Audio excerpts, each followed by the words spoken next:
ভাবে ডিমগুলো ফেটে নেবো আমরা নুন দিয়ে, তারপর ডিমটা দিয়ে এরপর ডিমটা ফাটিয়ে নেবো, দিয়ে দেবো। আর হচ্ছে আমাদের ডিমের কারি, দেখে নাও। আমাদের দিকে ডিমগুলো সব ভাজা হয়ে গেছে। এরপর কড়াইয়ে তেল দিয়ে একে একে আমরা এগুলো দিয়ে চলো মশলাটা কষে নিই।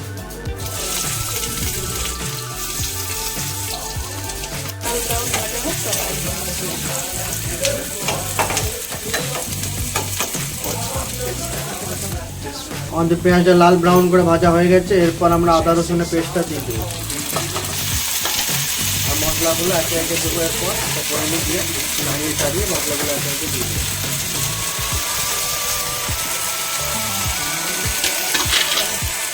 তারপর কড়াই টমেটোটা দিয়ে দেবো, দিয়ে ভালো করে নাড়াবো।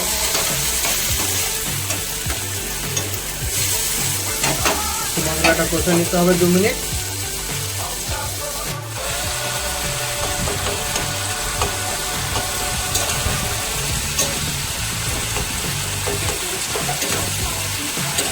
টমেটো ও সয়া সস দিয়ে দেবো।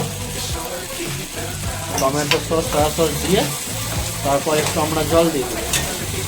সেখানে নেড়ে একটু জল দিয়ে দেবো।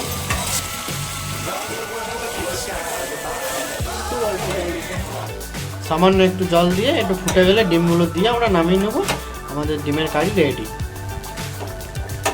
মশলাটা আমাদের ফুটে গেছে। এরপর আমরা ডিমগুলো একে একে এর মধ্যে দিয়ে দিব।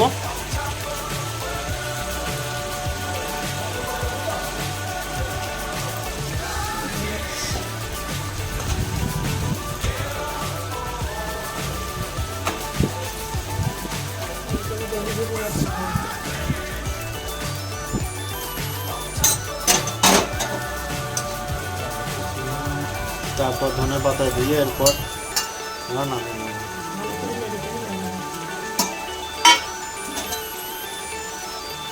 দেখতে পাচ্ছ রেডি হয়ে গেছে আমাদের ডিমের অমলেটের কারি।